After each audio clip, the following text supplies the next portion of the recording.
उन सब में कोई मतलब नहीं अफगानिस्तान वालों को। वो 100 साल पीछे है सब। अभी आने वाले 1 महीने में आप ये रिपोर्ट पब्लिश होते पढ़ेंगे कि काबुल पर जो कब्जा किया गया है वो तालिबानियों के भेष में पाकिस्तान से गड़े लश्कर ए तैयबा के आतंकवादी थे वहां पर। वरना इस तरह से कोई किसी पर कब्जा नहीं कर लेता है रातों रात यहाँ पर। अब यहाँ कोई गमछा लगा के आ जाए तो बिहारी ये ना कहलाएगा जहाज उड़ा रहा था, उड़ाने का उड़ा दिया, वो तो पता नहीं चल रहा था उतरेगा कैसे। उसका ट्रक की तरह गियर दाब रहा है। अब से वीडियो डाला है, देखिए अमेरिका का तो उड़ा दिए। गारंटी इनके अरमान पे पानी न फिरवा दिए तब कहियो यहाँ पर। यही है सब पाकिस्तानिया जो कहता था सब कि अमित सिंह है। अफगानिस्तान से कभी उम्मीद भी था तो वहां पर कौन आ गया है, उन सबको कोई मतलब ही नहीं है दुनिया से। इन सबों का भाषा भी ना अजीब होता है। क्या हम लोग कभी कह सकते हैं कि पूरे दुनिया से 370 हटाएंगे?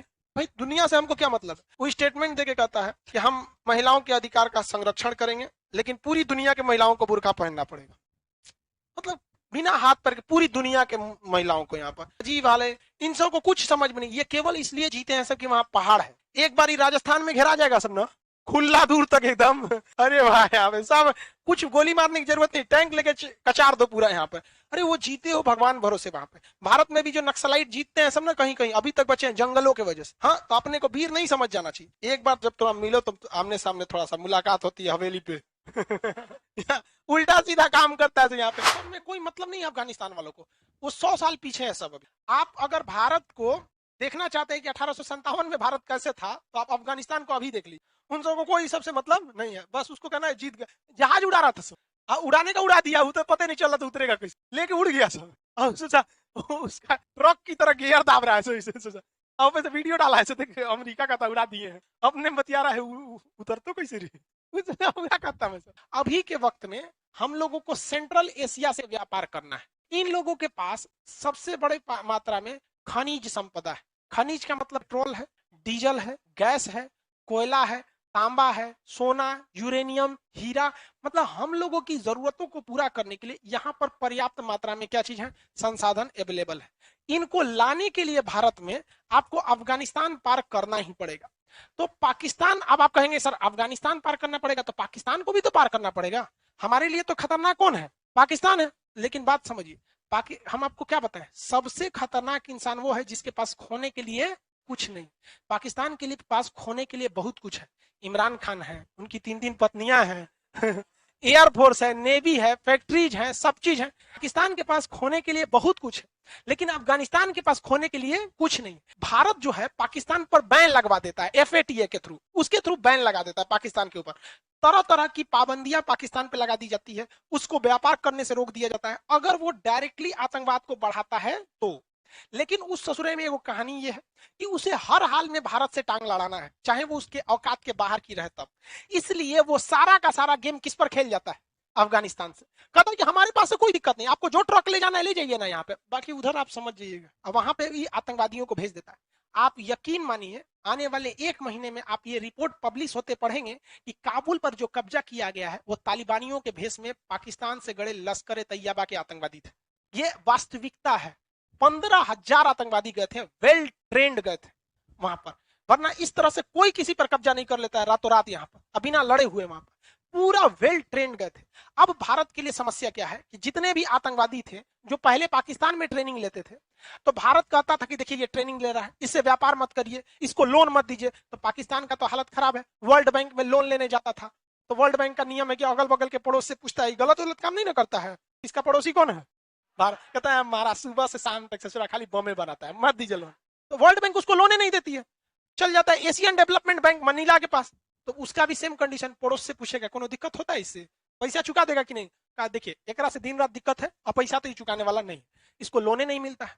तो मजबूरी में वो भारत के सामने टेबल पर बैठता है और वर्ल्ड बैंक कहता है कि भाई दोनों लोग आपसी मामला सुलझा लो। तो भारत कहता है कि आप जब तक आतंकवाद को प्रयोग अपनी भूमि से होने देंगे हम आपको कभी भी ये आपका साथ नहीं देंगे। ये गया, भारत के पास SU-30 लड़ाकू जहाज है तो ये रूस के पास चल गया, हमको SU-35 दे दीजिए, SU-35 दे दीजिए। रूस ने कहा कि जब तक आपका भारत से संबंध मधुर नहीं होंगे हम ये नहीं देंगे। यहां भारत बहुत बड़ा बेवकूफी कर रहा है। पाकिस्तान अपने सारे आतंकवादियों को कहां शिफ्ट कर रहा है? अफगानिस्तान। जितने भी टेरर लॉन्च पॉइंट थे सब कहां शिफ्ट कर देगा? अफगानिस्तान। वो उतना ही खतरा अफगानिस्तान से भी पहुंचाएंगे भारत को जितना वो पाकिस्तान से पहुंचा रहे थे। इसमें तो कोई दो राय नहीं है। और इसमें सीधे क्लीन चिट में बच जाएगा कौन? पाकिस्तान। हमारे यहाँ कहां हो रहा है? वो कहां से आ रहा है? अफगानिस्तान से। यहां से ससुराली ट्रक जाने देता है अटारी बॉर्डर, बाघा बॉर्डर से, और उधर कह देता है कि जैसे ये घुसेगा कंधार में मार देना, मार देता है सब। तो हमारे लिए हामिद करजई या अशरफ गनी कितना जरूरी थे, अब समझ में आया? वो सारा हमला कौन कराता था? पाकिस्तान। किसके थ्रू? अफगानिस्तान के थ्रू। और हमको सेंट्रल एशिया से ये चाहिए ही चाहिए। चीन से आ नहीं सकता है, यहां से चीन आने नहीं देता है, क्योंकि उसको पता है कि सस्ता पड़ जाएगा, आने नहीं देगा। यहां से अभी कोई डायरेक्ट रास्ता है नहीं, अभी बनाना पड़ेगा उस हिसाब से, क्योंकि ये पूरा रेगिस्तान एरिया है, रेगिस्तान में बनाने में बहुत समस्या आता है। तो अब बताइए, तालिबान के आ जाने से हमको घाटा लगा या पाकिस्तान को? हम लोग को घाटा लगे। अब इसमें हम लोग यहां फंस जाएंगे, क्योंकि रूस ने कहा है कि जब तक आप अपनी जमीन का प्रयोग आतंकवाद के लिए होने देंगे, हम आपको ये हथियार नहीं देंगे। समझ में आ गया कि नहीं आ गया? किसी को कोई दिक्कत? अब बात समझिए ध्यान से। पाकिस्तान क्या करना चाहेगा? आने वाले 1 से 2 साल में रिपोर्ट लगा देगा कि मेरे किसी भी जमीन का प्रयोग आतंकवाद के लिए नहीं हो रहा है। सारा का सारा कहां से होगा?